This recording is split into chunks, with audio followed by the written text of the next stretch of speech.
Assim como qualquer, eh, tecnologia, ela também puxa o seu oposto, né. Então, com a vinda da IA, as coisas que são feitas 100% por um humano para um humano, acho que vão valorizar.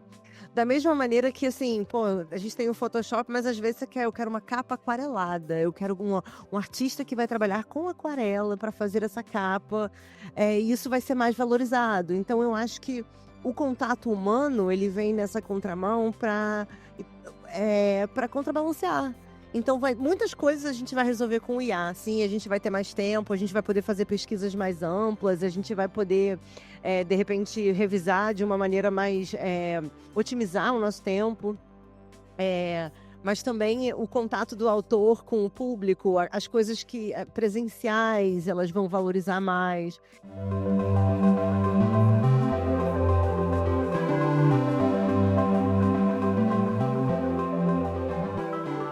No podcast do Publish News dessa semana, direto do quarto encontro de editores, livreiros, distribuidores e gráficos no Guarujá.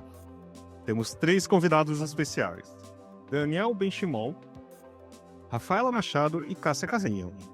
Daniel é fundador e diretor da empresa Projeto 451, além de atuar como consultor na indústria editorial, especializado em estratégias digitais. Rafaela, editora da Galera Hacker e da Verus, editora, e Cássia Carrinho, vice-reitora da LabPub e gestora de conteúdos deste encontro. Esse é o episódio 385 do podcast do Publish News, do dia 25 de agosto de 2025, gravado no dia 22 no EEDLG. E não se esqueça de assinar a nossa newsletter, nos seguir nas redes sociais, Instagram, LinkedIn, YouTube, Facebook e TikTok, todos os dias com novos conteúdos para vocês. E agora, Cássia Carrinho, Daniel Benchimol e Rafaela Machado.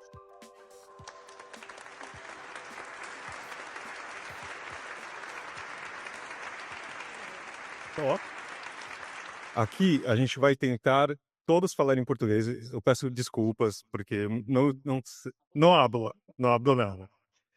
Mas, Daniel, eu queria saber de você como foi a percepção, o que você achou desse evento, que acho que talvez seja um pouco diferente do mercado, e o que mais chamou a atenção aqui das conversas que você ouviu? Bueno, para mí fue un enorme placer y aprendizaje estar aquí, conocer más de cerca la industria. Realmente me preocupó y no tenía conocimiento sobre lo que era la ley del precio único o precio fijo, Uhum. saber que no estaba implementada en Brasil. Pequé, a pesar de ser, o creo que soy una persona informada en la industria, desconocía que en Brasil no estaba aplicada esta ley y que está como en plena discusión y debate. Em, y luego creo que todas las disertaciones me resultaron muy interesantes, por lo menos para mí, que de nuevo me sirvió para entender mucho más del mercado, del libro. Vou pular para a Cássia, mas depois eu volto para você. Cássia, o que você... Primeiro, tem uma pergunta aqui para você dos desafios de montar ajudar para montar essa programação, né? Claro que, para quem não sabe, tem uma comissão dentro da CDL que fez a organização e eu e você, a gente ajudou nessa feitura.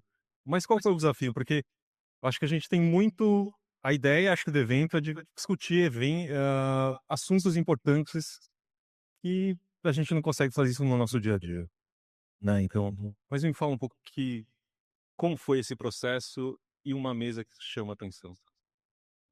Bom, acho que o primeiro grande desafio é controlar a pressão, no meu caso.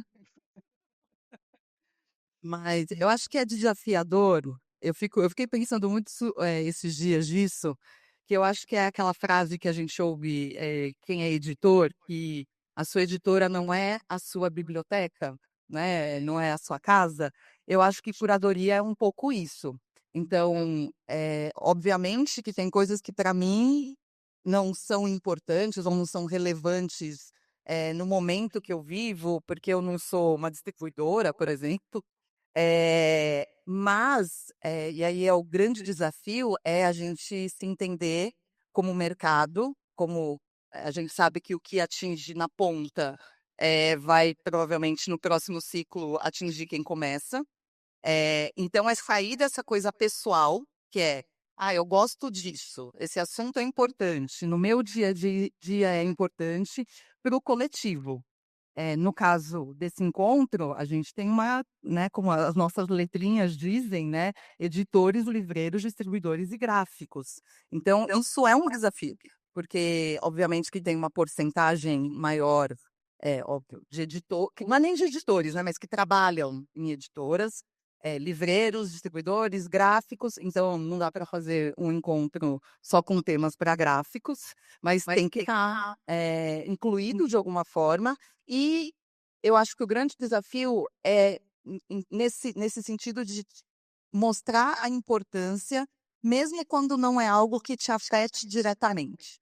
Então, ontem a gente teve uma palestra sobre, eu vou esquecer o nome, com a Daniela Ono, que foi sobre cultura organizacional, né? Foi uma das poucas palestras que eu consegui realmente assistir inteira, porque eu e o Fábio, a gente fica de uma para outra. É um horário que a gente pode fofocar também de vez em quando, né? Então, a gente ficava ali do ladinho também. E ela foi uma que eu assisti inteira, né? E é muito interessante quando a gente traz alguém que não é especificamente do mercado editorial, embora ela trabalhou muitos anos na Cogna, mas ela é voltada, né, para ela era head de cultura e gente, e traz essa questão para dentro do mercado editorial. E aí tem muita gente que olha, a princípio, vê a palestra e fala, não é para mim, né? Nem tá falando sobre livro.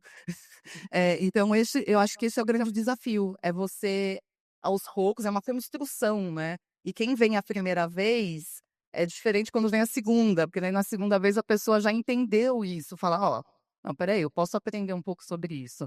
Então, acho que esse é o grande desafio, assim, é de sair do pessoal ao coletivo e isso ser transmitindo também para quem assiste. E Rafa, teve muita coisa que você falou na nossa mesa agora há pouco, mas acho que me chamou muita atenção é de você falar que um leitor não é um leitor da galera, nem é um leitor da companhia ou da Intrínseca ou o que for. O que você acha que a gente precisa e o que a gente ganharia com uma união mais entre os players, quer dizer, entre as editoras, etc. E você acha que tem um caminho aí pra gente, como a gente chegar nisso? Olha, eu quero muito parabenizar o evento, porque eu acho que esse evento é um dos caminhos para isso, né? Acho que a gente sentar aqui, a gente já identifica que temos os mesmos desafios, as mesmas oportunidades, os mesmos leitores, a gente divide muito do dia a dia. E no nosso dia a dia, a gente tá cada um ali na sua editora ou na sua distribuidora ou enfim, no seu quadrado. Quando a gente vem para cá, né, quando a gente tem a oportunidade de sentar na mesa e conversar com alguém, que é um outro player, você percebe que, poxa, às vezes a sua experiência vai virar uma chave para alguém ou alguma coisa que alguém falou, dialoga com o que você tá, com o que você tá pensando. E a gente precisa de mais eventos como esse e mais oportunidades para a gente atuar como um mercado. A gente percebe a Bienal, né, como as bienais têm sido enormes e um ambiente que todas as editoras saíram de lá dizendo foi o maior faturamento da história. Quer dizer, a gente não está competindo tanto entre a gente quanto a gente acha que está, né? Então, acho que é uma mudança aí de paradigma para entender que a nossa competição ela é outra. A gente está competindo pelo tempo do leitor, pela atenção do leitor cada vez mais fragmentada. E eu estou interessadíssima em construir outros caminhos para que a gente consiga dialogar com outras editoras, fazer eventos juntos, fazer eventos de lançamento, fazer clubes de leitura promovidos por mais de uma editora, fazer lives, fazer festivais, por que não, sabe? Eu acho que, claro, a gente vai competir ali na hora de contratar um livro, talvez, mas se as pessoas estão lendo o meu livro, o livro da companhia, elas estão lendo, né? E isso é bom para todos nós. Então eu acho que é um primeiro passo, assim, a gente está unido aqui e a gente está pensando no mercado editorial como um grande ecossistema que tem espaço para cada um. E já voltamos para nossa conversa. Esse podcast é um oferecimento da MVB América Latina, onde a inovação e a tecnologia impulsionam o mercado do livro. Com a PubNet você ganha eficiência, agilidade e segurança em cada pedido. E quando o assunto é metadados, metadados é com a MetaBooks. Porque, no fim das contas, o propósito da MVB é um só: levar os livros até os leitores. E, Daniel, tendo uma visão externa, né, um pouco do que seria o do mercado brasileiro, mas conta um pouco, porque muitas vezes que a gente ouve falar também que o mercado editorial, o mercado de livros é conservador, né, que ele demorou mais que outros similares em termos de cultura, em marketing, em adotar novas tecnologias. A Argentina também é um pouco isso. Como que é ali e se você conseguiu comparar um pouco com o Brasil? Yo, en primer lugar, no creo en la idea de que la industria del libro sea conservadora, porque si reviso la historia de la industria del libro, y a mí me gusta mucho analizar la historia desde sus inicios, el sector editorial ha sido muy innovador. El concepto mismo de librería, por ejemplo, y de la librería tal cual la conocemos todos, es un concepto innovador de comercialización de productos, ¿no? El resto de los productos que conocemos generalmente son tiendas en donde entramos a comprar el producto, probarlo y no mucho más. Pero son pocas las tiendas en donde tenemos una experiencia y en donde es agradable entrar al negocio aún querramos o no querramos comprarla. Por dar un ejemplo, podría hablar de la institucionalización del ISBN, que es un elemento que luego todas las otras industrias han adoptado de diferentes maneras para poder catalogar los productos y para poderlos distribuir. Pero la primera industria que estableció un sistema de catalogación es la industria del libro. Y así podría señalar una enorme cantidad de hitos en donde la industria es innovadora ahora.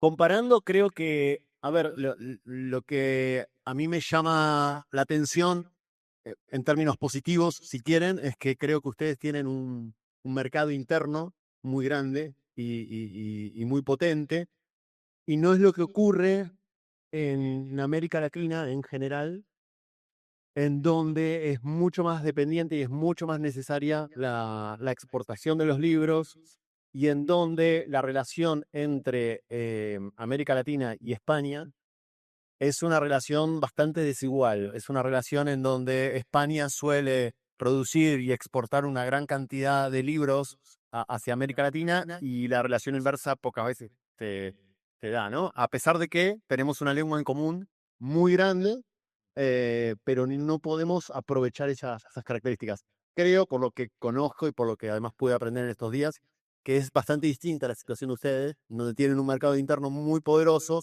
y en donde una editorial puede desarrollarse y puede crecer simplemente con su propio mercado. Cosa que para Argentina, para una editorial pequeña o mediana, es imposible, es inviable. Cualquier proyecto que quiera crecer un poco más requiere pensar puertas afuera. Entendi. Cássia, aproveitando a sua experiência no mercado e vendo muitas mudanças acontecerem nesse meio tempo, não se publica livro de uma forma muito diferente do que quando a gente começou nas nossas carreiras, pelo menos eu e você, né? Enfim. Eh, e, por exemplo, agora a inteligência artificial e você dentro de uma instituição de ensino. Você consegue sentir esse impacto? Porque eu acho que o ano que vem, o ano passado, a conversa era muito do medo de perda de emprego, do impacto muito mais negativo do que a gente vê e agora cinzando, né? Mas e para você, no seu ponto de vista de estar muito tempo no mercado e também dentro de uma instituição, como que a IA tem esse impacto atualmente? É interessante que no encontro do ano passado foi quando a gente lançou a nossa pós-graduação em produção editorial com inteligência artificial. Foi exatamente há um ano atrás, né? Quer dizer, não sei exatamente quando. Eu acho que tem um impacto, acho que o que você falou foi bem isso, assim, quando surgiu, acho que teve 2 grupos, e eu me incomodava com os 2, que é o que tem medo, que pelo amor de Deus, vamos todos perder emprego, acabou, as máquinas vão dominar o mundo. Dava para escrever um livro, né, uma distopia disso. E o segundo grupo, que é aquele grupo, que, assim, que tudo era inteligência artificial. E aí eu vou dizer uma coisa, eram todos homens. Foi uma coisa que atingiu os homens de um jeito, a inteligência artificial. É real, assim. Ficava todo mundo, inteligência artificial, meu Deus! Deslumbramento. É, uma coisa assim. E aí eu lembro que eu falava com umas amigas, assim, eu falava assim: "Gente, mas não foi igual quando a internet foi, sei lá, surgiu a internet ou" e eu entendo que é um movimento disruptivo, mas na minha opinião ainda não é. Eu acho que a inteligência artificial, assim como quando a internet, surgiu, há muitos e muitos anos atrás, a gente não tinha acesso a isso, não mudou muita coisa. O que que mudou? Foi quando a internet foi para o nosso celular. Aí a nossa vida mudou. Hoje ninguém vive sem esse aparelho, né. Então eu entendo que é um movimento que tende a ser disruptivo, acho que será, mas por enquanto eu não vejo, assim, não é uma coisa que eu falo: "Nossa, meu Deus do céu, o que eu faço?". E aí eu tenho uma pessoa, muito próxima de mim, que é a Camila Cabete, e ela me ensinou uma coisa que é: quando você tem medo, vai e aprende. Então, se você tem medo de uma coisa, você tem que saber do que você tem medo, né. E aí o que a gente se propôs a fazer foi colocar, a gente entende que era importante, a gente entende que a inteligência artificial ajuda e muito nos processos, mas a gente entende também que é ferramenta, e a gente tem que aprender a mexer com isso, né. Até porque tem coisas que ela não faz, e que daí pode sobrar tempo para a gente fazer. E aí tem uma coisa que eu, Cássia, como pessoa física, não concordo, tá. Eu acho que é o seguinte: se sobrar tempo, não faça nada. Não vai enfiar mais coisa pra você fazer, porque senão a gente vai ficar de uma loucura, né. Aproveita esse tempo livre, vai pra praia, vai fazer alguma coisa. Mas a gente viu, assim, que tem, as pessoas, os alunos que no nosso caso são todos profissionais do mercado editorial, porque é uma faculdade voltada para o mercado editorial, eles se interessam muito pela ferramenta. Na parte de escrita criativa é onde é o medo e os 25 pés atrás, né, que daí vem a coisa da criação, mas aí como que cria, a questão de direitos autorais, que é uma questão sim, né, que precisa ser falado, mas eles têm muito medo, né, eu acho que é talvez o nicho ali que a gente trabalha, que é o que eles têm mais medo disso. A parte de revisão, a gente tem curso, hoje a gente tem uma linha de curso só de ferramentas para inteligência artificial, né. Então, pessoal de revisão, preparação, tradução, eh, entendem isso como ferramenta. Então eu acho que é um movimento que ainda bem, tem que ir para frente, a gente tem que descobrir tudo isso junto, né. Eu não sou assim a super eu não sou uma pessoa extremamente tecnológica, eu sou aquela pessoa que por muitos anos, quando o dava trabalho trocar de celular, eu pagava para as pessoas arrumarem meu celular, tipo: "Ah, eu comprei um celular novo, você pode", o Ricardo Costa já fez isso para mim. Assim: "Ai, arruma meu celular, por favor, porque eu tenho preguiça". Hoje é tão fácil, né, você coloca um na frente do outro, tá tudo ali. Então eu uso, muito na área, de marketing, porque daí tem toda a parte de criação, e aí eu uso muito isso, pra facilitar. E eu uso numa coisa que agora o grande segredo, nas curadorias. Eh, Me ajuda muito com pesquisa, mas muito. Às vezes eu coloco ali, olha, tenho essa aqui é uma das curadorias que eu faço curadoria para Bienal, Audible, Kindle, e e eu coloco lá assim: "Olha, é um evento assim, a gente quer focar nisso", e aí vão surgindo temas que são insights muito importantes. E óbvio, não é que eu vou pegar o negócio lá e: "Ai, tá aqui ó". Adoraria. O dia que fizer isso, gente, eu vou ficar tão feliz. As pessoas têm medo de serem substituídas pela inteligência artificial. Gente, é o meu maior sonho. Me substitua, pode continuar pagando o meu salário, tá bom? Acho que é só esse detalhe. É só esse detalhe. Mas então eu vejo uma abertura muito grande, eu acho que as pessoas entenderam, e é isso, quando você começa a usar, não tem porque tem medo. Essa que é a grande verdade, não é um bicho papão, né. A gente aprende, a gente está aprendendo ali. E novamente, assim, pensando em Brasil, a gente está aprendendo.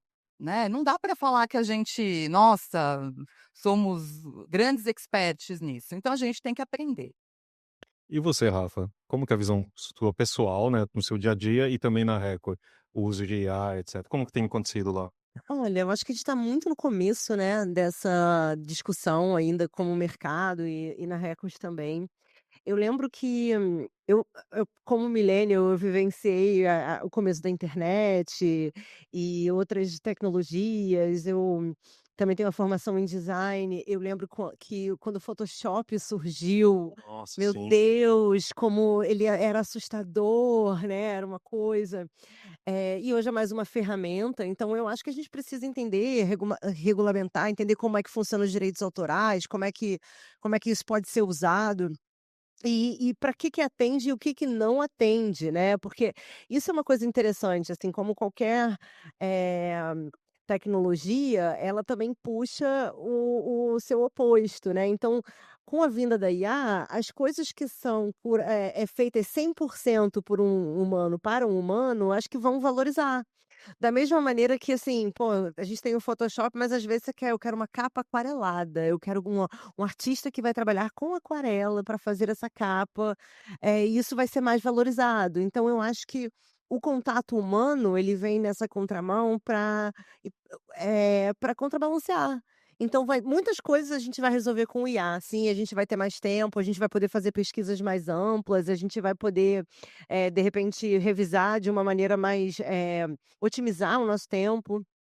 Eh, mas também o contato do autor com o público, as coisas que, presenciais, elas vão valorizar mais. Então, eu acho que eu tendo a concordar com a Cássia que não é esse deslumbramento aí masculino de vai resolver todos os nossos problemas. Acho que vai ajudar em algumas coisas, vai tornar as coisas mais práticas, mas a gente tem que olhar para o que é insubstituível, né, do que a gente faz em caráter humano e como valorizar isso também. E Daniel, você como especialista, aqui também As é, duas estão erradas. mas eu acho que também como que você sentiu as dúvidas que, como aqui nessas conversas você teve, tem algum, você sente ainda um medo, alguma coisa assim? Ou quais são as dúvidas mais comuns dos editores ou do pessoal daqui? Sí, más que miedo es pánico y yo también lo tengo. Claramente, cuanto más conocemos la tecnología, pero en lo personal no le tengo tanto terror a la inteligencia artificial como a los humanos usando la inteligencia artificial. El problema somos nosotros y cómo vamos a usar la tecnología. Es una tecnología, es, para mí en algún punto es maravilloso que como seres humanos hayamos podido crear algo así, que no viene de otro mundo que de la propia naturaleza y hemos seguido todo un ciclo para poder crear una entidad de estas características, una entidad que hoy tiene cualidades que son muy similares a las nuestras, que lo construimos un poco a reflejo nuestro y que nos ayuda a entendernos también mucho a nosotros, pero que es tremendamente peligrosa en muchos aspectos y en muchas áreas, y es lógico que nos genere miedo. Los interrogantes que me han planteado aquí en las sesiones y también por fuera son los que están ocurriendo en todas partes del mundo dentro del sector. Fundamentalmente tienen que ver con el impacto laboral y con si esto me va a quitar o no me va a quitar mi trabajo. Un trabajo que además amamos, o sea, no es un trabajo, digo, todos los trabajos son venerables, pero hay trabajos como el que hacemos nosotros, que es un trabajo que requiere mucha pasión.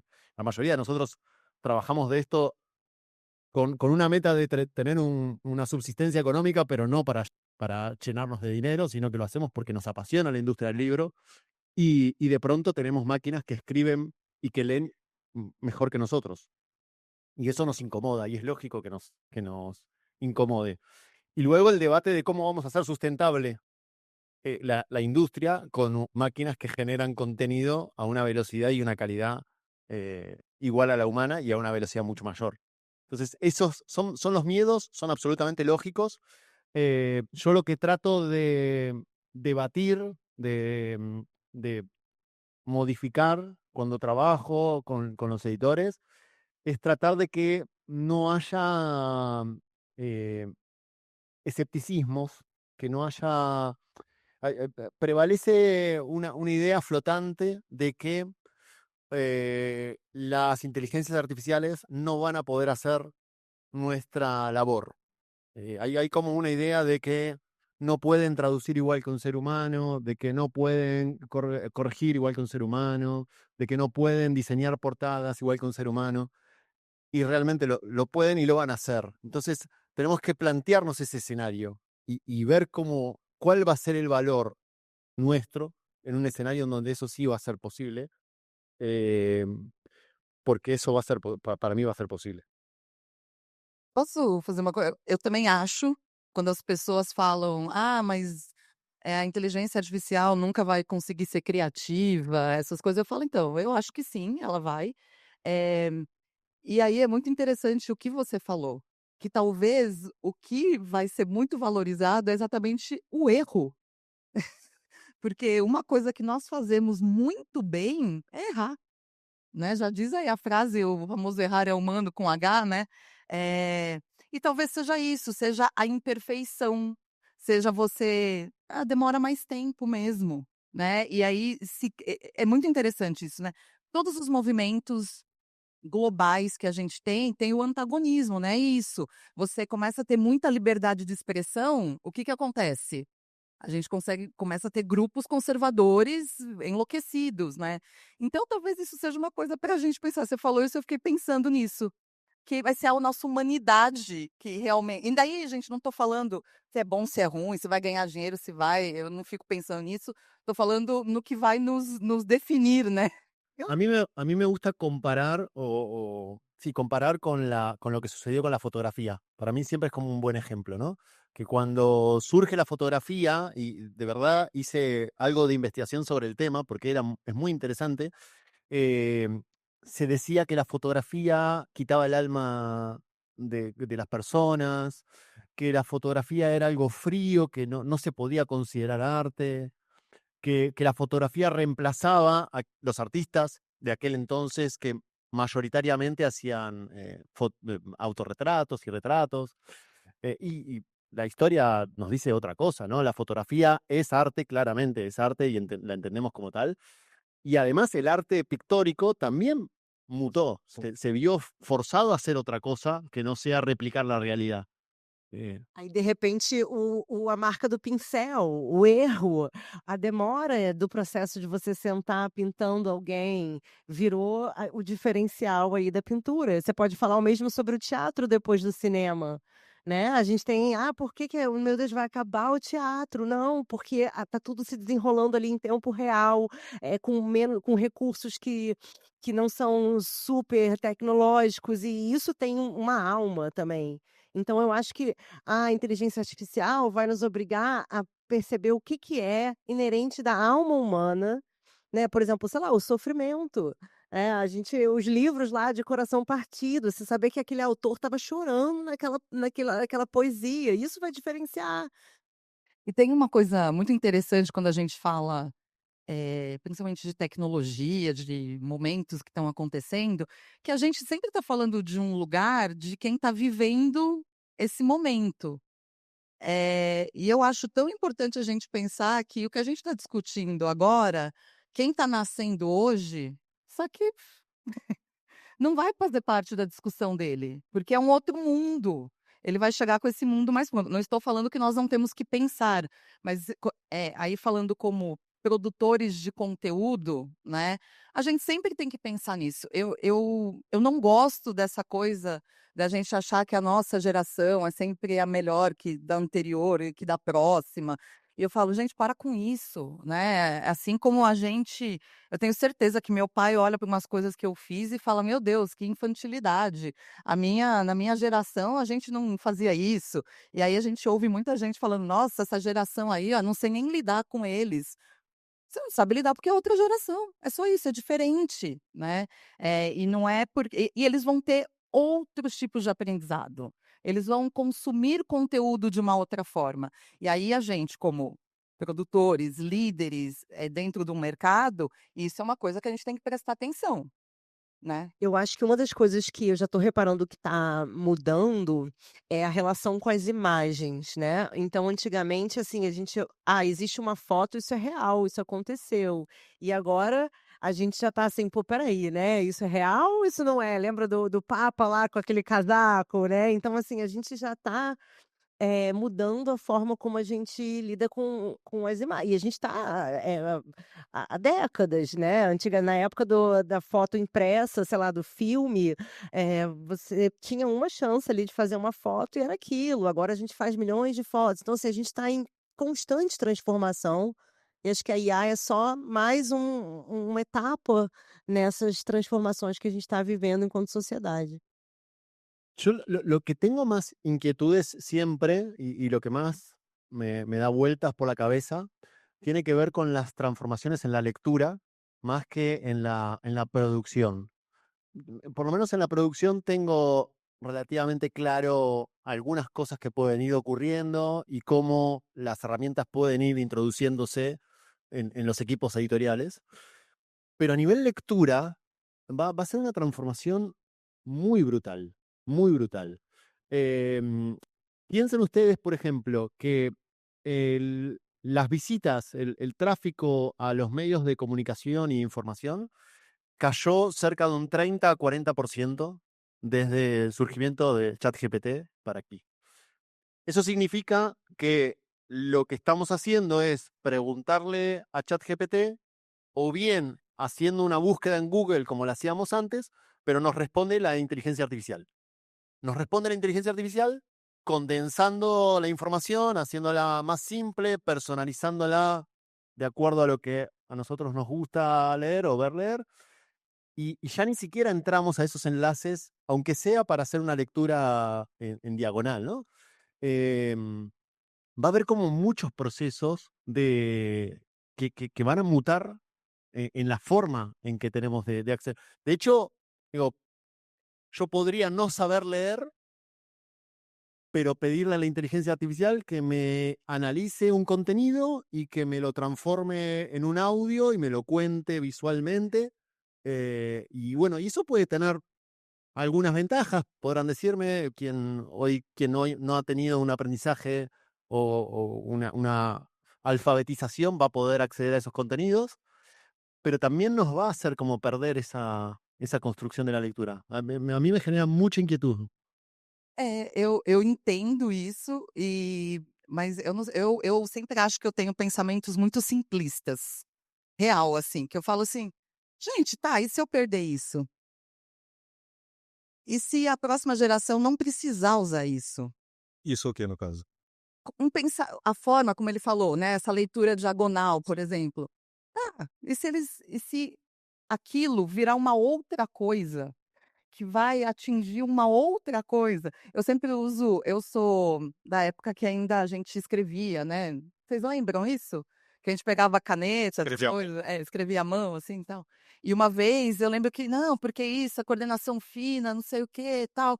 Eu falei: "Então, mas pode ser que a próxima geração não precise da coordenação fina". Por isso que eu falo que eu tenho pensamentos simplistas. É nesse sentido, porque e de novo, eu trago a discussão é que a gente só consegue pensar, obviamente, com o que a gente viveu, não estou nem criticando a forma que a gente enxerga, mas quando a gente, começa a falar: "Tá bom, talvez aquela pessoa não precise mais daquilo", e ela vai criar outras coisas que eu não tive. Gente, eu não sei ligar uma televisão com 2 controles remotos. É real isso. Se você me der 2 controles remotos, eu não sei ligar uma TV. O meu o meu marido, que é um pouco mais novo que eu, ele pega o celular dele e ele liga qualquer televisão. Você entendeu? Aí você vai falar assim: "Ah, mas olha, a Cássia conseguia um pensamento, não sei o quê". Eu precisava ligar a televisão. Então, assim, por isso que eu falo que eu tenho pensamentos simplistas, até porque eu não sou nenhuma filósofa, não preciso pensar nisso, né, que às vezes eu acho que é isso, sabe, que vai desenvolver uma outra coisa, e não tem como a gente saber. E aí a gente precisa concordo super com você, a gente precisa ter inquietudes, adoro essa palavra, e a gente precisa debater, e a gente precisa saber, porque isso pode acontecer, né, mas não é uma coisa que me paralisa, é nesse sentido. Eu tenho só uma convicção, que eu acho que não sei se a gente vai continuar lendo, ou ouvindo, ou assistindo, mas eu acho que a gente vai sempre precisar das histórias, né. Então isso é uma coisa que me acalma, né, dentro dessa inquietude toda, porque eu acho que a nossa vida individual, ela não é suficiente para dar conta de todo o repertório de emoções que a gente precisa processar e de tudo, então a gente precisa do outro, da narrativa do outro, de uma jornada que não é a nossa, de um momento de sonho, daquele tempo lúdico. Então, se vai ser um capacete virtual, que vai te mostrar ali, nossa, o dragão chegando e você parece que você está lendo, mas não sei, mas eu acho que a gente ainda vai precisar das histórias. Eu só tenho uma preocupação, é que a gente talvez esteja perdendo a capacidade de concentração de histórias mais longas. No final, é um livro, entendeu? Porque, por exemplo, você vê em vídeos curtos, é 35 segundos e a pessoa já muda, entendeu?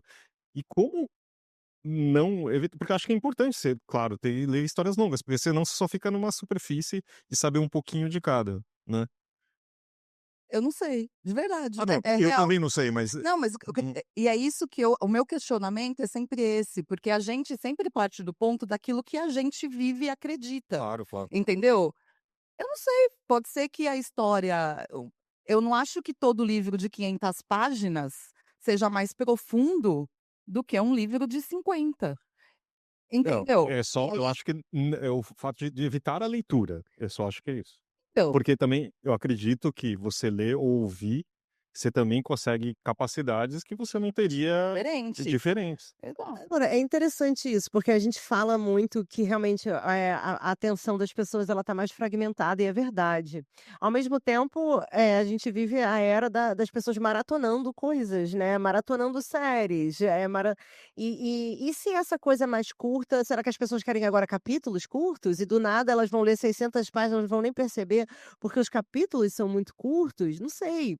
Eh, Isso é uma coisa, ao mesmo tempo, o Igual, TikTok de vídeos curtos, ele leva muito a leituras também. Então, una curiosidad de Netflix, que es que ellos son muy conscientes de que nosotros consumimos las series o las películas haciendo otras cosas al mismo tiempo. Y en la construcción de los diálogos, en la construcción de las narrativas, reiteran muchas veces algunas cuestiones que ocurren, las vuelven a explicar, dejan ciertas pausas, porque tienen muy claro que nuestra atención está fragmentada y que nosotros estamos viendo algo y de pronto levantamos el móvil para ver un WhatsApp y construyen la historia pensando eso. Eu sou uma vou contar mais um segredo, gente. hum, A arte que eu mais amo é o cinema, não é a literatura, e é verdade. Nossa, é um navio? te buzinaram. Falou: "Cala a boca". Gente, que bonito, tá passando um navio mesmo, acho que é lindo. É um Calhou. trenzinho de turista. Ah, o trenzinho da alegria, né. Mas eu amo cinema, e eu era aquelas frequentadoras de maratonar 3 filmes, um atrás do outro, chegar às 5 da tarde e sair no outro dia do cinema. E sempre gostei de filmes longos, era isso. Hoje, eu vou eu não eu a primeira coisa que eu vejo ao escolher um filme no streaming é a quantidade a duração. Se passar de 2 horas, eu nem começo a assistir.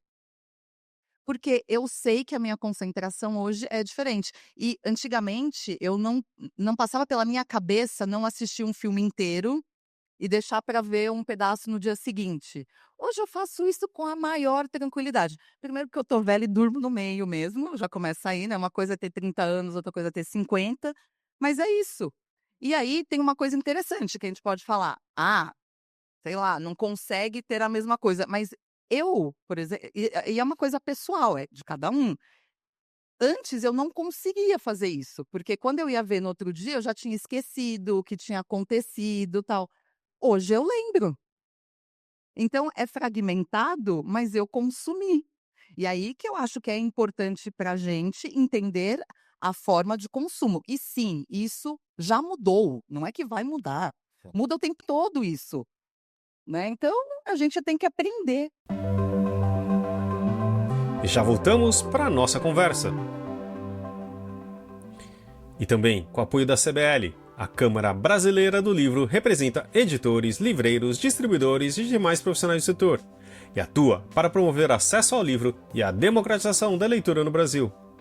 É a agência brasileira do ISBN e possui uma plataforma digital que oferece serviços como ISBN, código de barras, ficha catalográfica, registro de direito autoral e carta de exclusividade. Eu vou mudar completamente de frase, mas eu acho que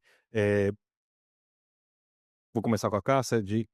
Tivemos muitas conversas aqui, várias mesas super importantes, mas uma das coisas que também que a gente falou muito era de diversidade, né? É que é um desafio que acho que para a indústria toda, né? É só olhar para as mesas, para as pessoas que frequentam os eventos, etc. Eu acho que vale para todos. Como que a gente avança mais? Acho que a gente, claro, avançou, mas eu comentei, no meu caso, eu falei assim, eu vejo muito poucos asiáticos nesses eventos, entendeu? Você começou a reparar, inclusive, né? Tem a piada é que foi a curadoria que teve mais asiático e todo mundo que foi convidado não foi o Fábio que convidou, fui eu. Eu falei, mas todo mundo vai achar que foi você, Fábio. É a coisa que mais me perturba, acho que é a minha grande inquietude. E é muito difícil de eu falar porque eu realmente me emociono. Eh, eu tenho Para mim é a coisa mais importante quando eu faço qualquer curadoria, qualquer curadoria. Então para mim é muito doloroso ver como é o nosso mercado. E eu acho que só tem um jeito de mudar, é dar palco. Não tem outra forma, gente, não tem. A gente precisa dar palco, porque a gente sabe que as histórias são diferentes, para a diferença, e assim, primeira coisa, chega de falar de gênero já, até isso, porque isso já foi, né. Então assim, "Ah, tá bom, tem mulher em todas as mesas, ai que legal, muito bem, né, vamos próxima", né. Então a gente tem que falar de gênero, tem que falar, sim, a gente precisa, de pessoas negras, no palco, a gente precisa disso. E a gente precisa de pessoas, a primeiro encontro que eu fiz aqui, a gente teve uma mulher trans, e poucas pessoas souberam disso, porque não era não é a atração não era ela ser trans, ela era uma mulher, inclusive para mim, né, mulher. E eu acho que a gente tem que ter isso. E para mim, isso é uma pauta que é dolorosa para mim, porque nem sempre a gente consegue, por várias razões, porque o nosso mercado, a gente não tem esses profissionais, que quando a gente traz para um evento, chamam multidões, porque eles não são conhecidos, porque eles têm menos palco, e aí não tem outro jeito, não tem, a gente precisa dar palco. Eh, eu estou no mercado editorial, eu fiz uma conta aí, meu primeiro emprego foi numa editora, né, mas depois eu saí do mercado editorial, voltei para o Publish News e agora já faz uns 15 anos. Eu fiquei conhecida, assim, nos últimos 4, 5 anos, que foi realmente quando eu comecei a ter mais palco, vamos dizer assim. Eu tive 10 anos de história antes fazendo exatamente a mesma coisa que eu faço hoje, entendeu? Então é isso, e se a gente não, pega o holofote e joga. Se a gente que tem alguns poderes, e eu falo essa palavra com muito medo, porque não é, o poder em si, mas que a gente pode, fazer alguma coisa, isso tem que ser uma pauta constante, mas é constante. E é real isso, para mim é doloroso, assim, na faculdade é a mesma coisa, né, assim, eu tô podem olhar para o que eu faço. Na faculdade a gente tem pouca diversidade. E aí a gente tem que, falar assim: "Ah, mas esse aqui é mais bam-bam-bam, esse aqui vai atrair mais aluno". Com todo respeito, dane-se, eu vou dar palco para esse outro, porque Porque esse outro talvez na primeira não, mas na segunda vez que exatamente, e é um profissional excelente, né. Então assim, é um assunto muito delicado, mas, eu não consigo fazer nem um milésimo do que eu gostaria, de verdade, mas, eu tenho um histórico aqui muito lindo, que uma vez terminou o encontro e um homem negro veio e me abraçou e falou assim para mim: "Nossa, pela primeira vez eu me senti representado. E para mim, aquilo bastou. Eu não precisava ter feito mais nada. E tá aqui pessoal de comissão, diretoria. Esse é um assunto que eu faço questão de me expor, assim, porque, se eu não ser isso, e se eu não colocar isso no que eu faço, eu não estou sendo verdadeira. Então, eu espero que os editores, dentro das suas empresas, a gente consiga ter um olhar real para a diversidade. Não é mais um ESG ali, não é um: "Ai, você é diverso", como a Rafaela falou, né, não é fazer livro, LGBTQIA+, e todas as siglas que eu não sei decor, para eles. Não é. Chega, né. A gente teve uma mesa aqui incrível, que foi na sala 2, com editores de aquisição. Eram 4 mulheres. Isso, 4 mulheres incríveis de editoras diferentes, e isso é incrível, né. Então e a gente tem que fazer isso em todos os níveis, né. Então, isso custa caro, às vezes custa cargo, às vezes custa, trabalho, às vezes a sua viagem que você planejou não vai sair, porque você não vai pegar a próxima, mas isso tem que ser dito.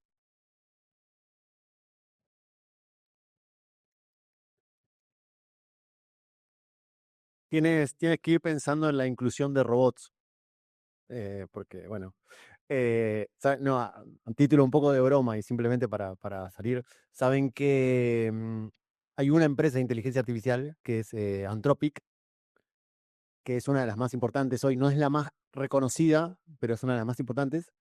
Tiene un equipo de bienestar para los robots, para las IAs, porque están preocupados del maltrato que nosotros le hacemos a las IAs. Van teniendo registros de la manera en la cual dialogamos con las IAs y tienen miedo de que haya un despertar futuro. Con lo cual tienen un equipo, fíjate, la diversidad, a qué área la llevo, pero tienen un equipo de cuidado de las inteligencias artificiales. É frustrante, né, porque a gente pensa que, assim, era pra gente estar debatendo isso, os direitos das IAs, né, mas a gente não evoluiu com os direitos humanos esse tempo todo. Então, assim, a gente tem um backlog aqui de coisas para resolver, e é muito importante a gente ter esse olhar, não só botar as pessoas diversas em posições de poder, mas depois fazer o que elas mandarem, né. Ouvi-las, né. Porque parece uma coisa ridícula, mas muitas vezes botam lá só para constar, mas aí quando a pessoa chega e fala assim: "Olha só, agora a gente vai ter 90% dos tradutores negros", fazer o que ela mandar, entendeu? Eu acho que essa é um pulo do gato, assim, óbvio, mas que precisa também acontecer. Yo creo que además hay más allá de lo que sucede a puertas adentro, que es muy importante, pero la industria siempre tiene como una responsabilidad en cuanto a lo que comunica, lo que dice, lo que transmite, lo que publica. Em, digo, también lo llevo a otra área que también nos es hoy muy relevante, que tiene que ver con la sustentabilidad y el medio ambiente, ¿no?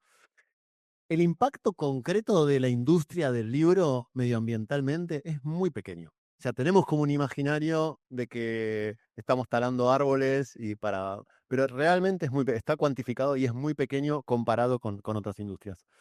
Pero la imagen que damos y la construcción que hacemos sobre el tema hace que tengamos que producir libros de manera sustentable y tengamos que hablar del tema. Y es un poco también en esta dirección, ¿no? Yo creo que comparativamente con otras industrias es una industria mucho más diversa y que suele abarcar a muchos tipos de personas, de géneros, de miradas, de ideologías, pero tenemos como una obligación adicional porque somos mostramos y hablamos de la sociedad. Entonces hay esta obrigación extra. Sim, a gente teve hoje na outra sala exatamente um painel sobre ESG, né, e era Editando com Responsabilidade, o nome do painel. E foi muito legal, porque, o Marcos, que não do meio editorial, ele até já escreveu um livro que foi ganhador do Jabuti. Ele fez uma palestra ali de 30 minutos, explicando exatamente, né, esse caminhar nos 45 últimos anos, desde 1945, como que caminhou. E depois a gente teve a Tereza e o Luciano, que é da Câmara, que coordenou aí o guia do ESG, que tem e está disponível para todo mundo. E foi uma coisa muito legal, assim, porque eles falaram de coisas muito práticas. Quem me conhece aqui sabe que eu sou a senhora praticidade, né? Então, assim, tem um lema na minha faculdade, que é um lema que não vamos dizer assim, oficial, mas é o meu lema, que é assim: a gente tem que aprender hoje para já conseguir amanhã, pelo menos uma coisinha você já conseguir aplicar, tem que ser uma coisa que seja real. E ele trouxe isso, né, sabe qual foi a coisa que ele falou, que foi muito legal? Ele falou assim: "Primeira coisa, você tem que colocar na sua agenda". Ele falou: "Quando é colocar na sua agenda, é colocar mesmo, assim, você sentar, aí você vai lá no que você usa, você vai falar: 'Tá bom, 2 horas por mês eu vou pensar sobre ESG'". Seja fazendo uma lista de coisas que eu acho que pode melhorar, se é uma empresa maior, vou criar uma comissão, se é uma empresa menor, vou juntar os 5 funcionários. Falou: "É assim que se começa". Ele falou porque, se a gente não coloca na agenda, e é muito interessante, né, porque essa palavra agenda, eu acho muito legal, né, que a agenda mundial, né, e é isso, né, é no seu dia a dia, é no seu calendário. E às vezes eu acho que o ESG tem uma questão que é muito fácil a gente falar de indústria. Então, por exemplo, o ESG para os gráficos é uma coisa que é falada, né, então as gráficas se preparam para isso, tal. Mas quando a gente vai pra editora, aí fica difícil, né, porque você fala: "Mas é o quê? É o copo? É não ter o copo descartável? Uhum. E sim, também é, né. Mas eu achei muito legal, porque ele deu uma coisa muito prática, é colocar na sua agenda. É isso, e isso tem que ser discutido, né, então eu gostei muito, esse também foi um outro que eu gostei bastante. Muito bom. Já ouviu falar em POD? Impressão sob demanda? Nossos parceiros da Unlivro são a referência dessa tecnologia no Brasil, que permite vender primeiro e imprimir depois, reduzindo custos com estoque, armazenamento e distribuição. Com o POD da Unlivro, você disponibiliza 100% do seu catálogo, sem perder nenhuma venda. Para terminar, gostaria de vocês terem alguma sugestão para uma mesa talvez do ano que vem, pensado, tipo, o que que ainda acha que vai no futuro, daqui a um ano, a gente se precise falar ainda.